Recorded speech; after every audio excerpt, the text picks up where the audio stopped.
Hello students, welcome back to my channel K commerce classes. आज के class में हम लोग सेमेस्टर 2 का फंडामेंटल ऑफ कॉमर्स का चैप्टर फर्स्ट कंपनी के बारे में डिस्कस करेंगे। हम लोग आज डिस्कस करेंगे कि कंपनी का फीचर्स क्या होता है, कंपनी का मेरिट डिमेरिट, कंपनी का रजिस्ट्रेशन कैसे होता है। ये सब आप लोग का सिलेबस में कंपनी वाले चैप्टर में है, जो आज हम लोग डिस्कस करेंगे। तो आइए आज का वीडियो स्टार्ट करते हैं। नए हैं तो चैनल को सब्सक्राइब कर ले और बेल आइकन भी दबा दे ताकि नए नए वीडियो का नोटिफिकेशन आपको पहले जा सके। Thank you. ठीक है, कंपनी का कुछ मेरिट्स हैं, जिस मेरिट्स को हम लोग इकोनॉमिक मतलब कुछ भाग में बांटे हैं, जैसे economic advantage, managerial advantage, advantage as to size और सोशल एडवांटेज। इतना सारा 4 भाग में बांटे हैं। पहले इकोनॉमिक एडवांटेज मतलब लिमिटेड लायबिलिटी, पब्लिक जो भी इस कंपनी में इन्वेस्ट करते हैं उसका लायबिलिटी क्या होता है, लिमिटेड होता है। जोखिम रिस्क का ग्रेडेशन हो जाता है, मतलब रिस्क जो होता है वो बढ़ जाता है। कंपनी में जोखिम का श्रेणियन हो जाता है, क्योंकि अंश विभाजन 2 भाग में होता है, साधारण तथा पूर्वाधिकार अंश। 2 तरह का शेयर होल्डर हम लोग को बना सकते हैं कंपनी में, इक्विटी शेयर होल्डर और प्रेफरेंस शेयर होल्डर। तो आपका जो रिस्क है 2 भाग में बढ़ जाता है। अगर आप रिस्क ज़्यादा उठाना चाहते हैं तो इक्विटी शेयर में इन्वेस्ट करेंगे। अगर आपको मतलब कम इन्वेस्टमेंट करना है, मतलब रिस्क कम उठाना है, तो आप प्रेफरेंस शेयर में इन्वेस्ट कर सकते हैं। तो जो रिस्क है उसमें कम होता है, तो इसलिए हम लोग बोलते हैं ग्रेडेशन ऑफ रिस्क हो जाता है, एक एडवांटेज है। ठीक है। डिफ्यूजन ऑफ रिस्क मतलब जोखिम का विस्तार हो जाता है। एक सार्वजनिक कंपनी में अंशधारियों का उत्तरदायित्व सीमित होने के साथ साथ इसकी संख्या पर कोई प्रतिबंध नहीं है। मतलब आपका लायबिलिटी तो कम होता ही है, रिस्क तो कम ही होता है। अगर 10 रुपये वाला शेयर खरीदे तो 10 ही रुपये का रिस्क है। साथ में आप इसका विस्तार भी कर सकते हैं, मतलब आप 10 रुपये के एक शेयर क्यों खरीदे, 10 खरीद लीजिए, 100 खरीद लीजिए, 1000 खरीद लीजिए। तो आपका जो रिस्क है उसका विस्तार हो जाएगा। चौथा लाभ है हित हस्तांतरण की सुविधा है, मतलब ट्रांसफरेबिलिटी ऑफ इंटरेस्ट। आप अपना शेयर को कभी भी किसी के पास भी ट्रांसफ़र कर सकते हैं और अपना पैसा रिकवर कर सकते हैं, एक लाभ है। जनता का विश्वास, पब्लिक कॉन्फिडेंस, मतलब कंपनी के ऊपर जनता का विश्वास रहता है कि कंपनी कहीं डूबेगी नहीं, उसका पैसा पर समय समय पर लाभांश डिविडेंड मिलता रहेगा, एक लाभ है। ईजी टू गेट लोन, ठीक है, ऋण लेने में सुविधा होती है। अगर कंपनी आप बनाए हैं तो आपको कंपनी चलाने के लिए किसी तरह का लोन की आवश्यकता है, तो कंपनी का जो गुडविल बहुत अच्छा होता है। जनरली कंपनी बड़ी मात्रा में बड़े साइज़ की होती है, जिसके कारण उसका जो टर्नओवर बहुत अच्छा होता है, तो बैंक को लोन देने में बहुत ज़्यादा मुश्किल नहीं होता है, तो लोन लेने में आसान पड़ता है। विशाल वित्तीय संसाधन, आपके पास जो फाइनेंशियल रिसोर्सेस है बहुत ह्यूज मात्रा में अवेलेबल हो जाता है, क्योंकि पब्लिक से पैसा आपको लेना है। तो छोटा छोटा टुकड़ों में शेयर बटा हुआ रहने के कारण कम अमाउंट का भी इन्वेस्टमेंट अगर पब्लिक करते हैं तो आपके पास एक बड़ा अमाउंट धीरे धीरे करके जमा हो जाता है, ये इसका लाभ है। मैनेजरियल एडवांटेज में सबसे पहला एडवांटेज है appointment of able experience and expert hand. जो कंपनी चलाते हैं उसमें हम लोग बहुत एक्सपीरियंस और एक्सपर्ट लोगों का रिक्रूटमेंट करते हैं, जिसके कारण कंपनी को अच्छे ढंग से चलाया जा सकता है। सेकंड है coordination of capital and ability. जो कंपनी के पास एबिलिटी है, योग्यता है, जो उसको इस्तेमाल करने के लिए जो कैपिटल हम लोग यूज़ करते हैं, तो वो दोनों के बीच में अच्छा तालमेल होता है, कैपिटल और आपके पास जो एबिलिटी है। तो दोनों को यूज़ करके हम एक अच्छा परफॉर्मेंस देते हैं और अच्छा प्रॉफिट कमाने के लिए कोशिश करते हैं। आकार के आधार पर, साइज़ के आधार पर भी कंपनी का कुछ लाभ है। जैसे बड़ी मात्रा में उत्पादन को प्रोत्साहन मिलता है। अगर बड़ी कंपनी बनाए हैं आप, कंपनी का जो भी मतलब साइज़ बड़ा होने के कारण क्या होता है, उसका प्रोडक्शन का जो कॉस्ट है वो कम पड़ता है और अधिक से अधिक ज़्यादा से ज़्यादा प्रोडक्शन हम लोग कर सकते हैं कंपनी में। नवीनतम उत्पादन विधि का प्रयोग संभव होता है। Use of latest production technology is possible. हम लोग चाहते हैं कि बड़े मात्रा में प्रोडक्शन के साथ साथ नया टेक्नोलॉजी यूज़ करें, तो नए नए टेक्नोलॉजी का दाम बहुत ज़्यादा होता है। पुराना टेक्नोलॉजी का तो प्राइस कम हो जाता है। पूरा मतलब कहने का मतलब है कि पुराना मशीन है, पुराना ट्रेडिशनल मशीन है, तो उसका प्राइस कम होता है। मगर नया कोई टेक्निकल इशू का नया टेक्निकल मशीन अगर टेक्नोलॉजी हाई-फाई अगर आया है तो उसका प्राइस जनरली ज़्यादा होता है। तो बड़ी कंपनी में क्या होता है कि हम उसको आराम से अफोर्ड कर सकते हैं और कंपनी में इस्तेमाल कर सकते हैं। Industrial research possible. बड़े बड़े इंडस्ट्री को डेवलप करने के लिए, जैसे सीमेंट इंडस्ट्री है, आयरन एंड स्टील इंडस्ट्री है, कॉटन इंडस्ट्री है, जूट इंडस्ट्री है, तो ये सब इंडस्ट्री में हम लोग जब आते हैं कंपनी को लेके तो उसमें बहुत बड़ा बड़ा रिसर्च करते हैं और इंडस्ट्रियल रिसर्च करके हम लोग प्रोडक्ट को डेवलप करते हैं और पब्लिक के बीच में लाते हैं। ठीक है। सोशल एडवांटेज भी है कंपनी का, कुछ सोशल एडवांटेज भी हम लोग कंपनी में देखते हैं। डेमोक्रेटिक ऑर्गेनाइजेशन होता है, जनतांत्रिक स्वामित्व होता है। यहाँ पर जो भी शेयर होल्डर बनते हैं वो जो डायरेक्टर्स होते हैं उसको जनरल मीटिंग में चुनते हैं, जैसे कि हम लोग एमएलए एमपीज़ को चुनते हैं, उसी तरह डेमोक्रेटिक इन्वायरमेंट होता है कंपनी का। एक ये फ़ायदा है कि आप कंपनी का मेंबर बन जाते हैं तो आप चाहे तो आप अपना डायरेक्टर खुद चुन सकते हैं।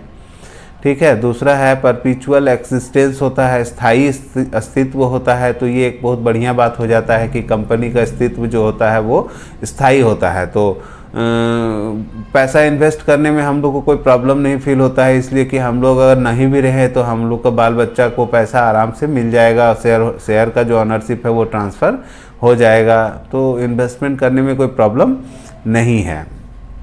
अब कोई ऐसा जगह इन्वेस्टमेंट कर देंगे जहाँ पैसा लगाएं और कंपनी ही भाग गया, बंद हो गया, तो आप ही को पैसा मिलने में प्रॉब्लम होगा। तो फिर आपके नहीं रहने पर आपका बेटा लोग को पैसा कहाँ से मिलेगा। तो ये एक अच्छा साइन होता है कंपनी का कि ये परपीचुअल एग्जिस्टेंस होता है इसमें। ठीक है। तो कुछ हम लोग ये सारा एडवांटेज हम पढ़े हैं। इसका एक नोट बना के हम डिस्क्रिप्शन में दे देंगे, आप लोग वहाँ से नोट्स को अच्छे से देख सकते हैं। प्रबंधकीय दोष दो, मतलब जो हम लोग कंपनी का कुछ डिमेरिट्स हम लोग डिस्कस कर लेते हैं। पहला डिमेरिट है फ्रॉड बाय प्रोमोटर्स। कंपनी का जो प्रोमोटर होता है, प्रवर्तक होता है, जो फाउंडर होता है, वो कंपनी को स्टार्ट करने में मददगार होता है।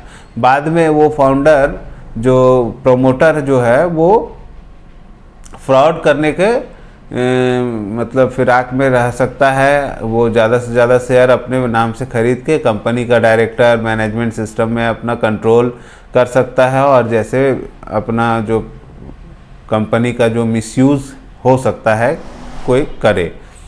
तो ये एक डिमेरिट है कि प्रोमोटर जो फाउंडर होते हैं वो कंपनी का होल एंड सोल बनने का कोशिश कर सकते हैं, जिससे वो कुछ फ्रॉड भी कर सकता है। बाकी लोगों का पैसा, सारा पैसा तो वो नहीं लगाएगा, कुछ पैसा वो लगाएगा ज़रूर, मगर बाकी तो पब्लिक का पैसा लगा हुआ है। अगर कुछ गलत डिसीजन वो लेता है तो फिर पब्लिक का भी पैसा डूब सकता है। ये एक डिमेरिट है। इरिस्पॉन्सिबल मैनेजमेंट जो होता है रिस्पॉन्सिबल नहीं होता है, क्योंकि जो मैनेजमेंट होता है वो रिप्रेजेंटेटिव मैनेजमेंट होता है। ठीक है। गोपनीयता का अभाव होता है, अभाव हो जाता है, क्योंकि मैनेजमेंट सिस्टम जो रिप्रेजेंटेटिव मैनेजमेंट सिस्टम होता है तो वो आज इस कंपनी में, कल उस कंपनी में, परसों उस कंपनी में। इससे क्या होता है कि जो डाटा होता है वो लीक हो सकता है, जिसके कारण कंपनी का जो डिसीजन लेने में थोड़ा प्रॉब्लम होता है, क्योंकि पब्लिक के बीच में या दूसरे कंपनी के बीच में डाटा ट्रांसफ़र हो जाता है। निर्माण प्रक्रिया में जटिलता, कंपनी को बनाने में भी बहुत ज़्यादा प्रॉब्लम फेस किया जाता है, क्योंकि इसमें बहुत सारा डॉक्यूमेंट्स का रिक्वायरमेंट होता है, जिसके कारण जनरल आदमी तो जल्दी कंपनी का फॉर्मेशन नहीं कर पाता है। कोई एक्सपर्ट होता है जिसको नॉलेज होता है, वही कंपनी को फॉर्मेशन करता है और कंपनी चलाने का कोशिश करता है। कॉन्फ्लिक्ट ऑफ इंटरेस्ट, हित संघर्ष। यहाँ क्या होता है, जो इक्विटी शेयर होल्डर और जो प्रेफरेंस शेयर होल्डर होता है, इनके बीच में संघर्ष होता है, कॉन्फ्लिक्ट होता है। आपस में ये लोग हमेशा वाद विवाद में रहते हैं। इक्विटी शेयर होल्डर का अपना कुछ डिमांड होता है, प्रेफरेंस शेयर का अपना डिमांड होता है। जैसे प्रॉफिट को ही ले लीजिए, अगर प्रॉफिट होता है तो सबसे पहले टैक्स भर के हम लोग को इक्विटी शेयर होल्डर से पहले प्रेफरेंस शेयर होल्डर का एक निश्चित दर से डिविडेंड देना पड़ता है, जिसके बाद अगर कुछ बहुत ज़्यादा प्रॉफिट बच जाता है तो वो इक्विटी शेयर होल्डर को कुछ रिजर्व करके रख लिया जाता है और बाकी पैसा इक्विटी को दे दिया जाता है। तो यहाँ पर विवाद हो सकता है कि इक्विटी शेयर होल्डर का डिमांड हो कि भाई हम लोग को जो बचा हुआ पैसा है वो दे दीजिए, क्योंकि रिस्क हम लोग ज़्यादा उठाए हैं। प्रेफरेंस शेयर होल्डर का कहना होता है कि नहीं, कंपनी में कभी भी पैसा का ज़रूरत पड़ सकता है, इसलिए सारा पैसा इक्विटी को ना दिया जाए। तो ये संघर्ष होता है दोनों के बीच में। शीघ्र निर्माण का अभाव है। कंपनी बनाने के लिए आपको टाइम देना पड़ेगा, थोड़ा टाइम लगता है, प्रोसेस बहुत ज़्यादा है, जिसके कारण इसमें टाइम लगता है, जिसके कारण एक डिमेरिट आ जाता है कि कंपनी अगर बना के काम करेंगे तो उसमें बहुत ज़्यादा समय का लॉस हो जाएगा और काम बहुत लेट से स्टार्ट होगा, जिसके कारण थोड़ा कंपनी का ये डिमेरिट माना जाता है। अत्यधिक वैधानिक हस्तक्षेप है। भाई तू तो रहेगा ही, जो मतलब एक्सेस लीगल इंटरफेरेंस होता है, कानून का बहुत ज़्यादा यहाँ पर इंटरफेयर किया जाता है, क्योंकि करना भी ज़रूरी है, इसलिए कि पब्लिक का पैसा लगता है कंपनी में, और पब्लिक तो बेचारा मतलब खा पी के कुछ पैसा बचाता है अगर, और वो इन्वेस्टमेंट करता है शेयर डिवेंचर में, और वो कंपनी अगर भागते रहेगा तो किस हिसाब से कोई इन्वेस्टमेंट करेगा। तो भाई कानून का तो थोड़ा उसमें शिकंजा कसना ही पड़ेगा, ताकि कंपनी का जो डायरेक्टर है, कंपनी का जो प्रोमोटर है, वो पब्लिक का पैसा लेके भाग ना जाए। इसलिए लीगल फॉर्मेलिटीज़ तो थोड़ा ज़्यादा रहता है। तो ये सब कुछ डिमेरिट्स था। ये सब डिमेरिट को रहते है कंपनी में, ये सब डिमेरिट है, फिर भी कंपनी को हम लोग छोड़ नहीं सकते हैं। कंपनी के अभाव में हम किसी तरह का डेवलपमेंट का काम सोच भी नहीं सकते हैं, क्योंकि आज के युग में तो कॉरपोरेट सेक्टर में ही, मतलब प्राइवेट सेक्टर से ही हम लोग ज़्यादा पैसा कमा रहे हैं, और रोज़गार का भी साधन ज़्यादा कंपनी से ही आ रहा है। तो एक लास्ट टॉपिक है कि कंपनी का रजिस्ट्रेशन कैसे किया जाए। तो कंपनी का रजिस्ट्रेशन करने के लिए कुछ स्टेप्स हैं, कुछ रूल्स है, उसको फॉलो करने से कंपनी का रजिस्ट्रेशन हो जाएगा। ठीक है, तो सबसे पहले है फाइलिंग ऑफ डॉक्यूमेंट। सबसे पहले कुछ डॉक्यूमेंट्स का ज़रूरत पड़ता है, जिसको हम लोग तैयार करके डॉक्यूमेंट के साथ हम लोग रजिस्ट्रार के पास जाते हैं और अपना आवेदन, अपना एप्लीकेशन कंपनी बनाने के लिए देते हैं।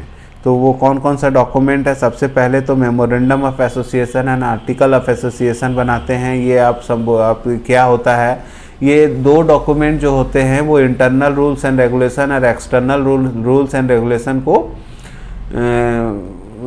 डिस्क्राइब किया हुआ रहता है, जिसको लिखना बहुत ज़रूरी होता है कि कंपनी में कभी भी किसी भी तरह का डिसीजन लेने के लिए वो रूल्स एंड रेगुलेशन को देखते हैं। देखिए, कंपनी को चलाने के लिए रिप्रेजेंटेटिव पर्सन आते हैं, मतलब मैनेजमेंट सिस्टम जो होता है वो सैलरी बेस्ड होता है, मतलब वो उसका अपना कुछ होता नहीं है। सैलरी दीजिए तो काम करेगा मैनेजर, नहीं तो नहीं करेगा। डायरेक्टर सैलरी मिल लेता है तो काम करता है, नहीं तो नहीं करेगा।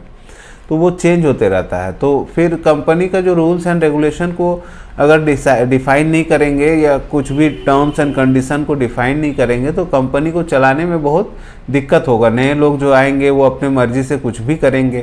तो ये चीज़ को हम लोग को फॉलो करने के लिए कि कंपनी को कैसे चलाया जाए, कंपनी में वाद विवाद अगर कुछ आता है, डिस्प्यूट आता है, तो उसको सॉल्व कैसे करें, इसके लिए हम लोग को मेमोरेंडम ऑफ एसोसिएशन जो एक्सटर्नल रूल एंड रेगुलेशंस है और आर्टिकल ऑफ एसोसिएशन जो इंटरनल रूल रेगुलेशन है, ठीक है, ये दोनों हम लोग को डॉक्यूमेंट बनाना पड़ता है। उसके बाद डिक्लेरेशन बाय एडवोकेट, आपको एक एडवोकेट को पकड़ना होगा। आपका जो लीगल एडवाइज़र होता है या फिर आपका जो कोई वकील है उसको आपको बोलना होगा, मतलब उसका डिक्लेरेशन चाहिए। मतलब वो जो डॉक्यूमेंट अगर आप जो बनाए हैं उसको वो एक्सप्लेन करेगा कि हाँ ये इसमें जो भी लिखा हुआ है वो सब सही है और हम जानते हैं, ये सब चेक किया है, किसी तरह का झूठा बात उसमें नहीं लिखा हुआ है। उसके बाद affidavit by subscribers to memorandum, आपको वो जो डॉक्यूमेंट है उसको एफिडेविट एक बनाना पड़ेगा।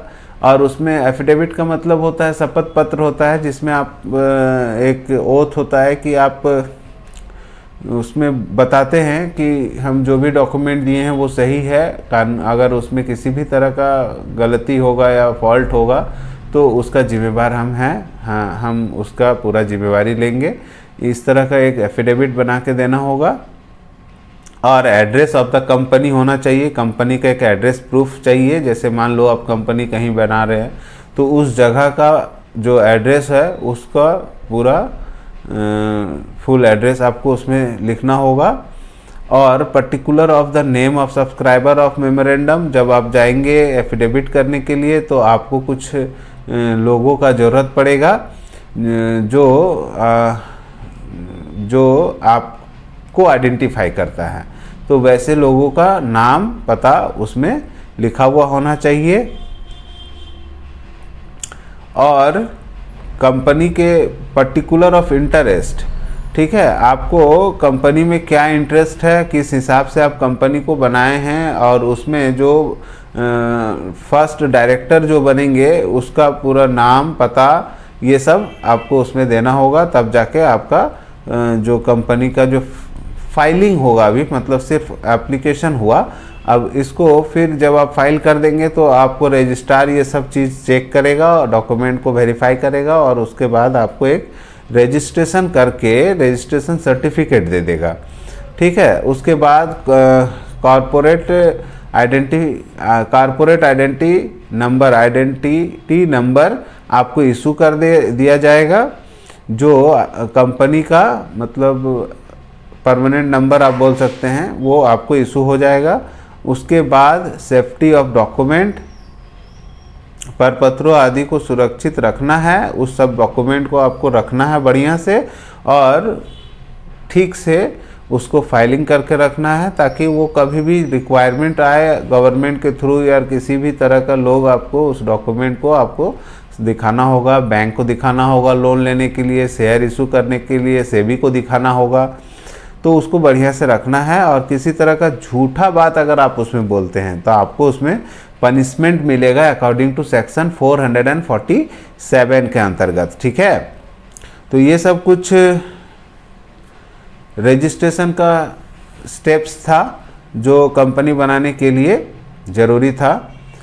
तो आज का ये जो चैप्टर है वो ख़त्म हो रहा है, ख़त्म हो गया है लगभग।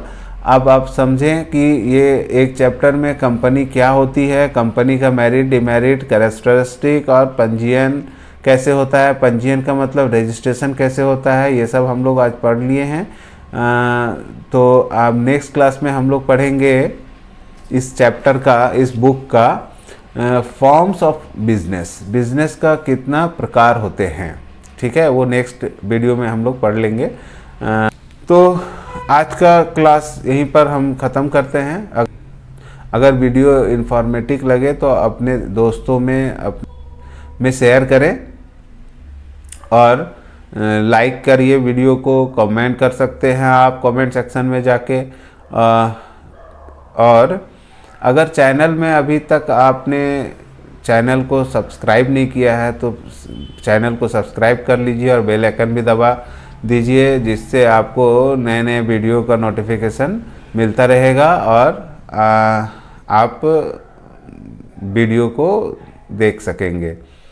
Thank you.